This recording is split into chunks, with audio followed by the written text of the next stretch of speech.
Okay, everybody. I have great pleasure, as they say, in introducing to you somebody who needs no introduction, at least to people in the room here, I'm sure. So, Elisabeth Leake, who's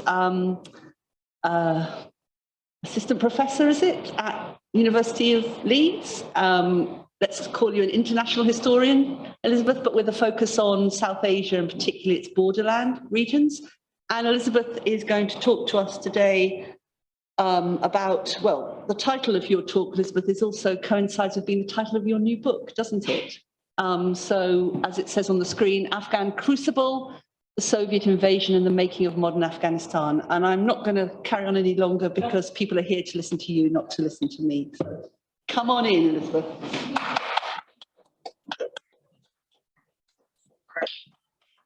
Well, I should say firstly, thank you to Sarah, because obviously I should say I researched most of this book under actually Sarah's lovely and patient guidance when I was doing my postdoc at Royal Holloway, and then finished up the book whilst I was at Leeds. I'm going to be focusing today, I guess, in my lecture on my book, and I guess thinking really about the past and the kind of histories of Afghanistan. But I think, of course, too, it's really hard for us to think about the past without also thinking about the present. I think it's really important for us to recognize as well, the severe humanitarian crisis going on in Afghanistan that has, of course, in many ways, unfortunately disappeared from the news, as well as the horrific attacks that have been taking place against Hazara communities of late as well. So I just want us to kind of take a moment to acknowledge kind of the very fraught present before turning to the past and turning to, I suppose, a very different past as well.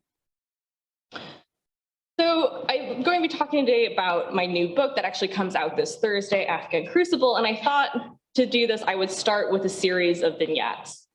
So on the 27th of April, 1978, an Afghan civil servant commemorated a military coup that had just taken place and brought to power the Socialist People's Democratic Party of Afghanistan.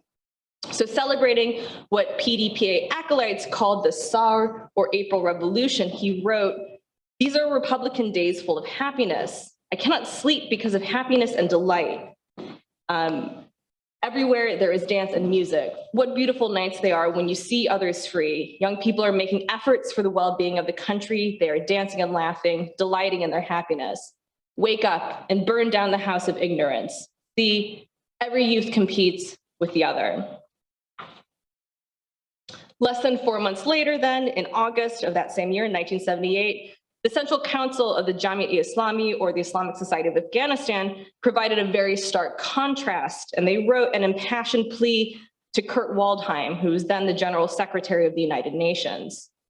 So in their letter, they decried Afghanistan's recent political leaders, the same People's Democratic Party of Afghanistan, as a, and I quote, power-thirsty gang intent on destroying Afghanistan's political and social fabric and lacking any respect for humanitarian norms or human rights.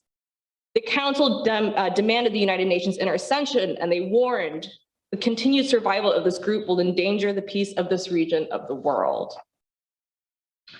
So Jamiat's warnings then were mirrored in discussions in Islamabad and Washington, though for different reasons.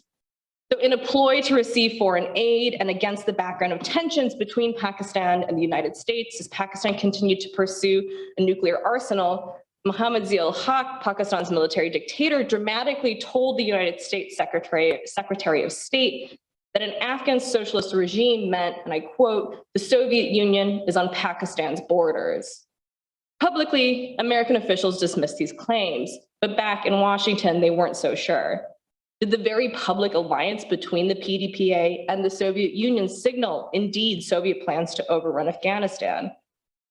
While American officials couldn't be entirely sure, President Jimmy Carter issued secret orders in July 1979 to begin providing covert aid to a growing body of Afghan resistance forces, which sought to end Afghan socialist rule.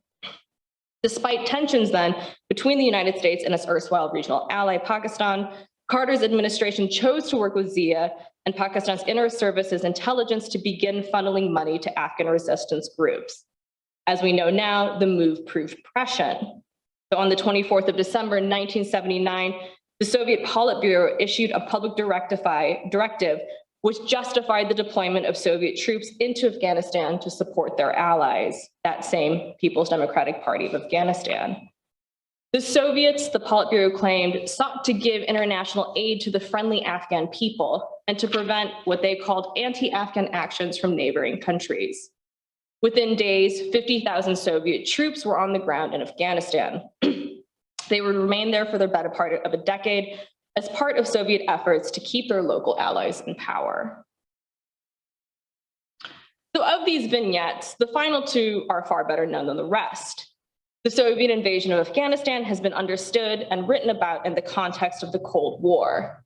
So in this context, certainly Afghanistan in the 1980s was one of the Cold War's killing fields. It was a battlefield in the worldwide superpower competition between the United States and the Soviet Union that devolved into widespread, life-shattering violence. So from this vantage, the Soviet invasion was not atypical. It sat alongside superpower interventions across the world, running from Guatemala and the Dominican Republic through to Hungary and Czechoslovakia, Iran and Lebanon, the Philippines, Indonesia, Korea, and of course, and it's been kind of very publicly made as a comparison of late, Vietnam.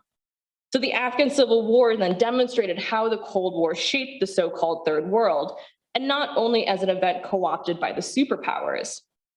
It was a conflict that influenced the United States and the Soviet Union's own trajectories and had lingering effects across Asia and the Middle East. But while the superpower-led Cold War was pervasive, it was not the only story taking place. And in this regard, the PDP activist's poem or the Islamic Society of Afghanistan's UN petition more than a year earlier sheds equally important light onto how and why a war would break out that would engulf not just Afghanistan and Afghans, but also regional and international powers alike. So in this sense, this book is an attempt, I suppose, to write a global history of the Afghan Civil War of the 1980s. So in fact, the book starts before the December 1979 Soviet invasion, most obviously with the April 1978 coup that brought the Afghan socialists to power. But it also then roots events of the 1980s in Afghanistan's longer 20th century history. The Soviet invasion was entangled with regional power competitions, including the Sino-Soviet split and Indo-Pakistani hostilities. It spurred on alternative visions of international relations that rejected the United States or Soviet domination, but that nevertheless drew on a shared tactical playbook. And it forced Afghan actors into competition with international organizations, while Afghans' daily lives were under scrutiny by local Afghan and global forces alike. As such, the war was as much about territory, ethnicity, and community as it was about global alliances, political aspirations, or the nature of state power. So scholars have compared the Soviet invasion of Afghanistan with other Cold War crises to demonstrate the conflict's global and violent nature. In Afghan Crucible, I take a slightly different approach. Instead, and you can see here with the table of contents, I examine a single conflict through the multiple perspectives of many of the local, regional, and international actors who took part. So in other words, I take what it effectively is a multi-scalar and multi-locational approach. So each chapter offers a different lens of analysis, examining a particular group of historical actors, often based in a specific geographical location, and then delves into the ways that they approach the war. So as you can see here, we move between Kabul, Moscow, Islamabad, Peshawar in the Panjshir Valley in Afghanistan, Washington, D.C., Nazarbag, which is one of the biggest refugee camps along Pakistan's northwest frontier, and then ending up in Geneva. So in turn, then, the book examines the People's Democratic Party of Afghanistan, so the Afghan socialists. It looks at the Kremlin and Soviet Politburo, as well as Soviet state builders on the ground in Afghanistan, regional state leaders headed by Pakistan, but also including Iran, India, and China, some of the Afghan resistance parties, the Americans, so the Carter and Reagan administration and the Central Intelligence Agency, UNHCR officials and Afghan refugees, and then finally the UN General Assembly and the UN officials tasked with negotiating a Soviet withdrawal. So this alternative form of comparison certainly demonstrates the pervasiveness of the Cold War, but it also then really tries to tease out then the ways that it intersected with decolonization, dynamics local to South and Central Asia, the rise of international organizations, and alternative ideologies that drove local actors. So what I really hope is that it allows us to peel back and to try to disentangle the layers of global, regional, and local engagement with Afghan politics and society, and hopefully reveal with far greater nuance the numerous, frequently competing, yet often interconnected motives that drove different actors who became involved in the crisis. As part of kind of thinking about the book, I think it's always sort of worth pausing, not only to think about the methodology, but also the sources. So as an event that brought in so many historical actors from across the world, the Afghan Civil War has left a global paper trail, though not necessarily a very even one. So the actors involved in the Civil War have left behind materials that vary in their depth, focus, and accessibility. So the UN and the UNHCR, which were so involved with the Afghan refugees and refugee camps, for example, the negotiations that led to the Soviet withdrawal, as well as the Afghan socialists' own quests for international legitimation, have provided particularly rich materials. The Reagan and Carter administrations likewise left large amounts of reporting and data. In contrast, I largely followed the Soviet Union's state-building initiatives within Afghanistan, as revealed at the State Archive of the Russian Federation, rather than focusing as strictly on top-level decision-making in Moscow, largely because the papers for that still remain mostly classified. In exploring the regional ramifications of the Civil War, I've depended heavily on newspapers, publicly available government statements, and memoirs, as well as some state archives. However, I should say that much of the material from regional actors still remains classified or difficult to access. And certainly, as I experienced researching my first book, material gained in Pakistani archives can swiftly be given and taken away. In all of these materials, Afghan voices and perspectives can be found. So both Afghan socialist and resistance party leaders corresponded with foreign diplomats, they lobbied the international community, and they engaged in regional debates. As we'll see, they also translated their manifestos into numerous other languages. While many official Afghan sources from before and during the Civil War were destroyed in the course of fighting in and around Kabul in the 1990s, other Afghan materials have been made available to scholars worldwide through various digital collaborations. So unfortunately, I was unable to travel to Afghanistan in preparing this book. Likewise, various constraints led me to ultimately prioritize learning and using Russian over Pashto and Dari. And these choices then have inevitably shaped what I've written. I cannot, and this book does not then, represent an Afghan perspective on the conflict. While I seek to explore and to contextualize Afghan decision-making and ways in which large swaths of the country's population responded hostilely to socialist government reforms, I really try in the book not to make assertions about how or why individual Afghans responded to socialist, Islamist, or other visions of modernity in different ways. So in other words, then, this is not an on-the-ground history of the Soviet invasion, but rather one that attempts to tease out the messy interconnections between the local, the national, the regional, and the global. So then what does this book actually do? So I guess kind of at a really broad thematic level, I effectively look at three things. I look at the significance of ideas and ideology. I look at the ways that these ideas were attempted to put in practice through policies and practices. And then I look at the intended and unintended consequences of this sort of process. So I thought I would sort of give a couple of sort of examples from the book to kind of demonstrate some of these points. So first, I look at the ideas that drove decision-making. So Afghan elites and intellectuals were embedded in numerous transnational networks that shaped their thinking about Afghanistan's political future. So starting in the early to mid-20th century, I trace how the Afghan socialists came to adopt Marxism-Leninism and how staff and students at Kabul University also turned to political Islam, partly drawing on links with Al-Azhar University in Cairo, as well as sort of interchanges with the Muslim Brotherhood.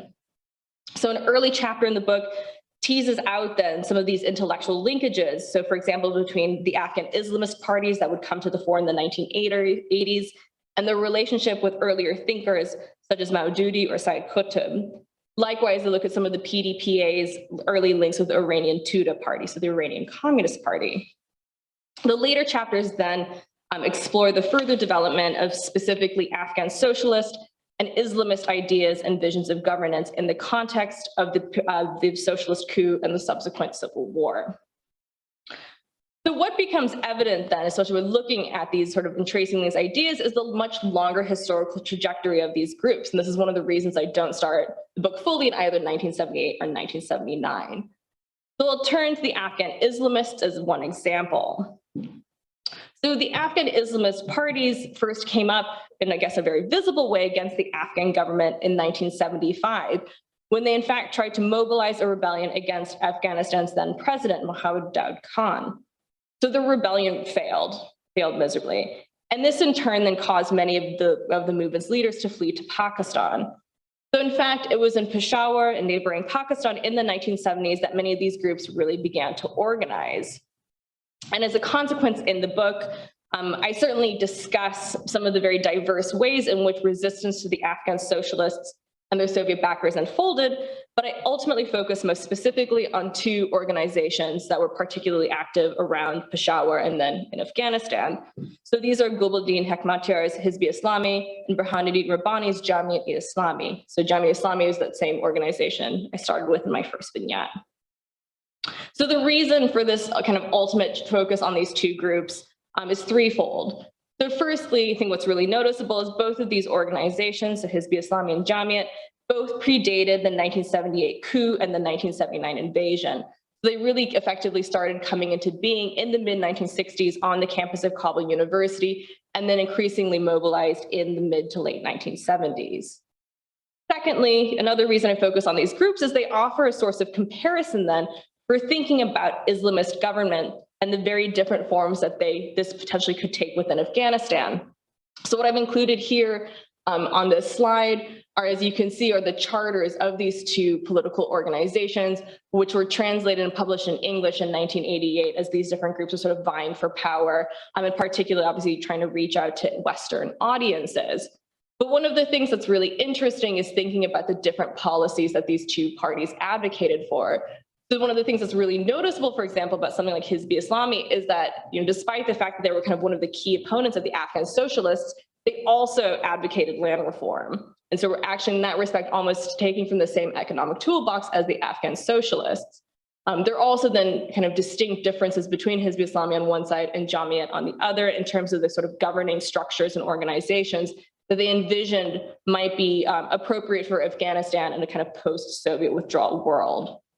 So in that respect, looking at these different organizations and their charters and activities, I suppose, provides one lens for actually thinking about the diversity of political Islam at this moment amongst Afghan thinkers and the different kind of models that were put forward. So this was not kind of one whole unified body, and the charters in particular make this clear.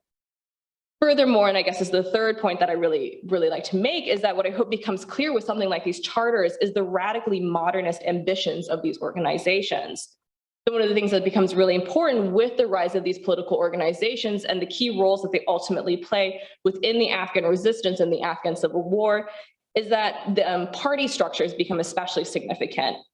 And kind of the role of political parties then also then serves not only as a source of mobilization, but it serves as well to differentiate this war in Afghanistan of the 1980s from earlier kind of conflicts that came alongside earlier regime changes.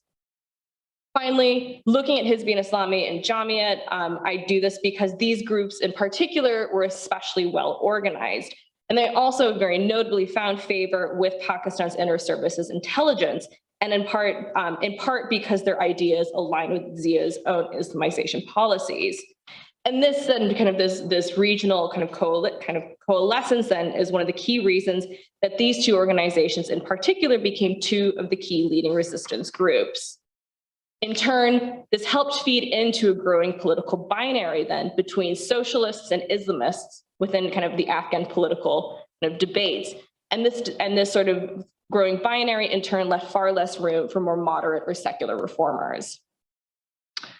So while I emphasize then the quite radical ambitions of parties like Hizb-e Islami and Jamiat-e-Islami, I also though demonstrate how foreign actors did not necessarily recognize their ambitious nature.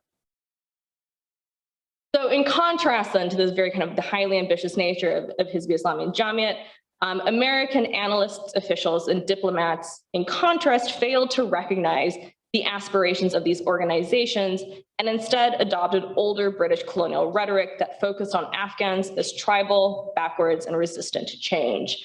So in other words, kind of the American rhetoric, ideas, and policymaker drew on a much longer British imperial history and kind of British imperial notions of the tribe as a socio-political unit, but also too with this kind of civilizational assumption about tribes as being, backwards or uncivilized. And those ideas kind of continue to inform American rhetoric and policy in the 1980s. As a consequence, before, during, and after the Soviet invasion of Afghanistan, CIA analysts, State Department officials, members of the National Security Agency, and embassy officials use these tropes to explain Afghan politics and society. So Theodore Elliott, who was the American ambassador in Kabul at the time of the Afghan socialist coup, compared Afghanistan's erstwhile leader, Mohammed Daoud Khan, to the Lakota chieftain Sitting Bull, and he referred to Afghanistan as Daoud's larger tribe. As you can see from the quote on the screen, CIA analysts insisted as late as 1986 that the resistance to the Afghan socialists consisted almost entirely of so-called traditional leaders with their own tribal objectives who refused to fight outside their tribal regions. So in this sense, kind of this real trope and kind of the terminology itself really provides a really stark contrast from the sort of language and ideas that were being used by some of these other resistance organizations based around Pakistan and Afghanistan. Also really notable then is that American officials also dismissed Islam as a potential political force across the region. Instead, they argued that Islam could not, and I quote, contain the anger and frustration of the Muslim people uprooted from their traditional milieu. So obviously with the power of retrospect, we can obviously see the long-term consequences of this limited view of both the Afghan resistance and political Islam more broadly. And I should say as an aside too, I think, one of the things I like to try to make clear is that we have to really think about kind of the US policy in the 1980s to better understand then developments and dynamics in the American war in Afghanistan after 2001.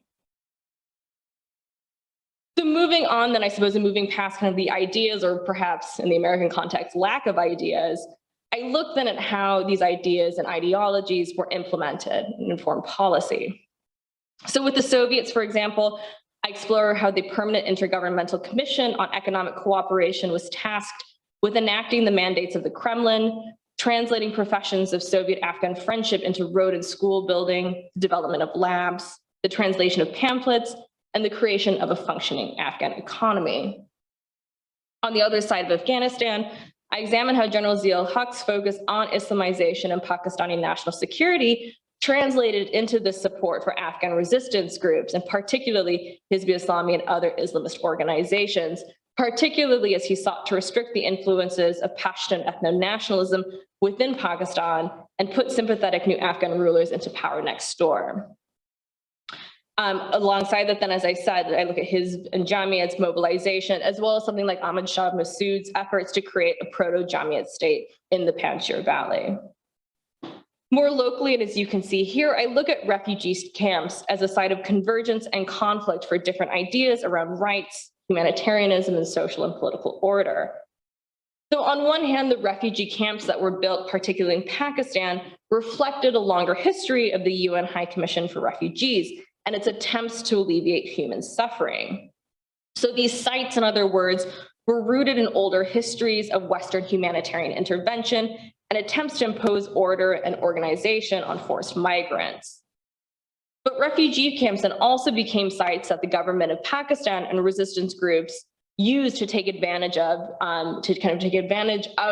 the fact that refugees and a refugee crisis existed, and thus to try to reshape Afghan society and politics. So the refugee camps ultimately became a site of competition then between the UNHCR and the international community and the Afghan resistance organizations. And what's really noticeable is that Afghan resistance groups proved particularly adept at adopting this language of humanitarian crisis in order to insert themselves as intermediaries between UNHCR officials and Afghan refugees. And I think you can particularly see this then with this political cartoon that was produced by a coalition of Afghan resistance groups. And the fact that, as you can see, the political cartoon really replicates kind of these notions of, it really emphasizes Afghan suffering and really plays into this kind of question of the experience of the Afghan refugee in order to elicit further sympathies, not only locally, but also internationally.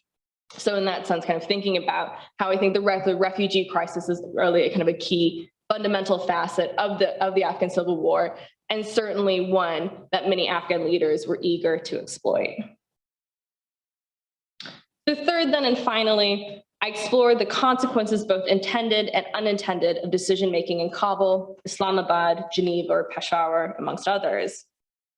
So we look at the regional alliances and political impetuses that ultimately brought Afghan Islamists to the fore over more moderate or secular resistance groups. I examine, as I've mentioned, the forced migration of millions of Afghan civilians in response to socialist reforms, as well as the spreading civil war. Finally, and I'd say in some ways equally potently, I explore the ultimate disconnect between the United Nations-led decision-making in Geneva and matters on the ground. So the top-down negotiated Geneva Accords, which ultimately led to the withdrawal of Soviet troops in February 1989, did not stop fighting across Afghanistan.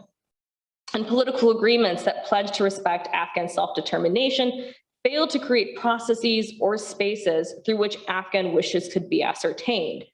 So one of the things that's really noticeable with the UN-led negotiations is they involved representatives of 4 different groups: the United States, the Soviet Union, the government of Pakistan, and then the People's Democratic Party of Afghanistan, so the Afghan socialists. All of the Afghan resistance groups and their representatives were excluded from the talks. And this, of course, then meant that the talks themselves were not and could not be representative. And I think one of the things that's particularly sort of haunting in that respect too is thinking then about how the shortcomings of the Geneva-led talks certainly paralleled some of the events we've seen recently, particularly in 2020 and early 2021 with the peace talks, again, in which not all Afghan interest groups were offered a source of representation. And thinking then about these UN-led talks, I think forces us to really think about and reflect on the question of who gets a seat at the bargaining table, especially if we're thinking about an international crisis of the scale of the Soviet invasion of Afghanistan, but then also thinking about how who is represented in these sorts of talks ultimately really affects matters on the ground. In this respect, because the UN-led talks were not representative and did not actually lead to an end of fighting, instead growing emphasis was placed on violence, and instead thinking about how violence became increasingly pervasive and systematized, not only, I would say, within Afghanistan in terms of the civil war, but also in terms of the legitimacy of violence within the international system. So I realize this is a brief taste of some of the issues that I talk about in this book. And taking this multi-scalar and multi-locational approach, I think what becomes perhaps most obvious or most immediately apparent is that the Afghan crisis of the 1980s was deeply messy. So the Afghan civil war attracted interests and actors from across the world: Soviet and American policymakers, officials from the United Nations and other international organizations, leaders from states such as Pakistan, Iran, India, and China, NGOs from across Europe and North America, as well as the Muslim world, as well as resistance fighters too. All of these different groups and individuals converged in Afghanistan, and I argue they did so because Afghanistan and the conflict there posed a litmus test for the international order, not just for Afghanistan. So the late 1970s were a unique moment when Cold War détente was evaporating, political Islam was emerging as a potent force, and crises of state leadership were growing rampant. An uneasy status quo existed in international relations that quickly tipped into chaos thanks to events in Afghanistan, Iran, and elsewhere. But I think one of the other things that we really need to recognize that this was also a moment where a socialist or an Islamist Afghanistan seemed viable. And it was, there was this idea that many Afghans fought for. And this links then to the final point that I want to emphasize today.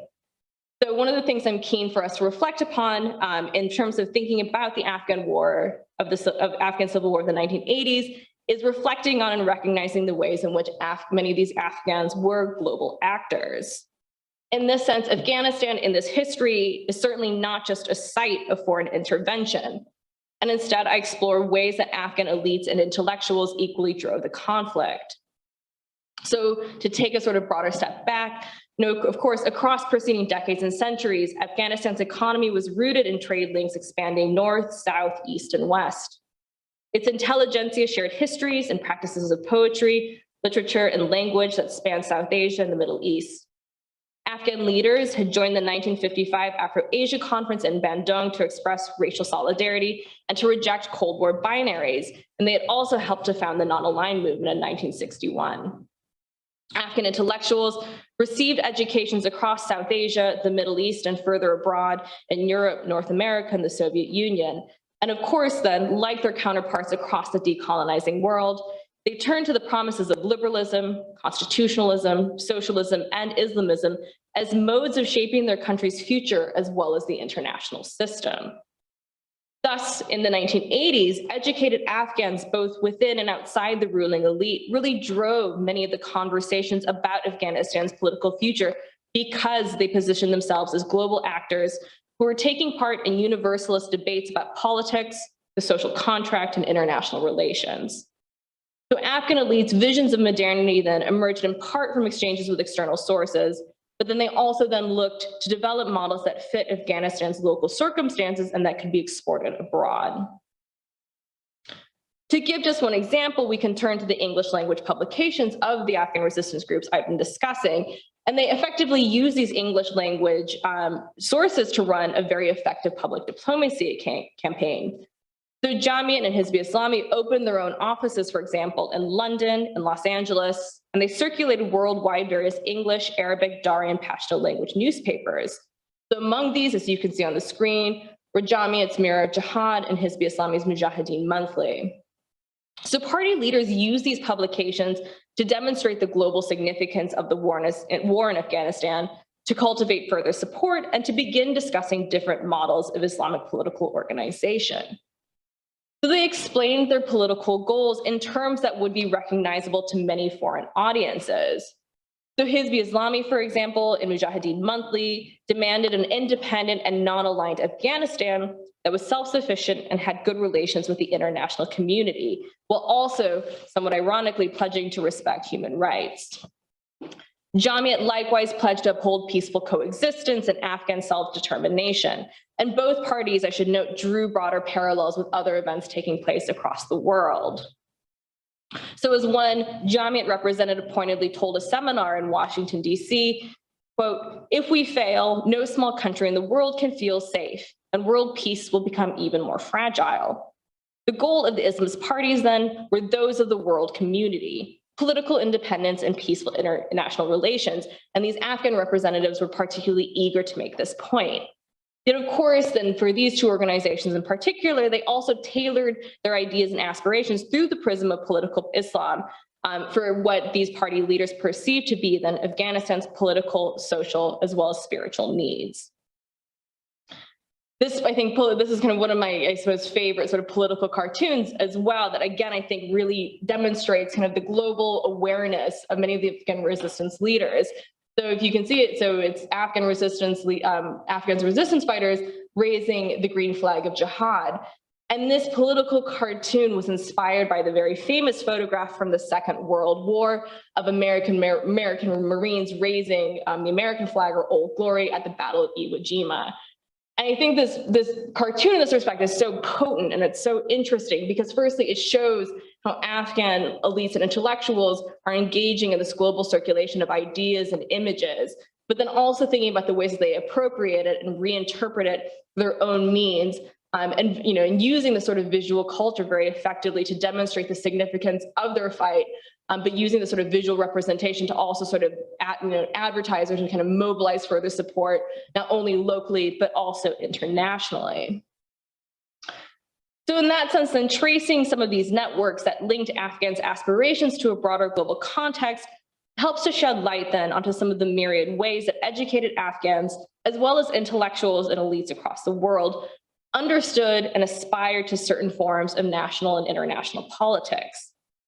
So in this sense, too, kind of focusing on the globalism and internationalism of these outlooks, it also, and I hope the book also helps to provide a corrective to some of the ideas put forward about the so-called traditionalism and localism of Afghanistan as being not survivals of ancient traditions, but rather the results of the country's forced integration into the contemporary state system. And so that's kind of leading to this idea of the graveyard of empires. I think what becomes really clear through my sources is that Afghan intellectuals and leaders did not see themselves as citizens of a state forced unwillingly and inappropriately into an international state system. Instead, for many Afghans, as well as many of their allies across South Asia and the Middle East, Afghanistan was, to use the sort of framing of the historian Faiz Ahmed, an ideal conduit through which an assortment of radical political coalitions could take shape and did take shape. So Afghanistan in that respect, by having shed imperial oversight in 1919, taking the lead in pan-Asian and pan-Islamic anti-colonial networks, and working to establish a stable government rooted in constitutionalism, offered in some respects the prototype for the post-colonial state. And we see that in that respect, kind of ongoing debates about the nature of post-colonial statehood then taking place in the 1980s amongst these different Afghan organizations. These Afghan reformers sought the vague but potent promise of modernity. These elites and intellectuals sought to reaffirm, as well as to reform a form of statehood that married aspects of Western liberalism with Islamic and indigenous practices, while also embracing participation in global governance. In this regard, Afghanistan's exceptionalism, an idea that continues to be in the news and kind of with this trope of the graveyard of empires, and that's something I'm really trying to argue against. And instead, I argue that Afghanistan's exceptionalism derived indeed from the possibilities it presented as a model, not from the West's limited circumscription of what a state should look like.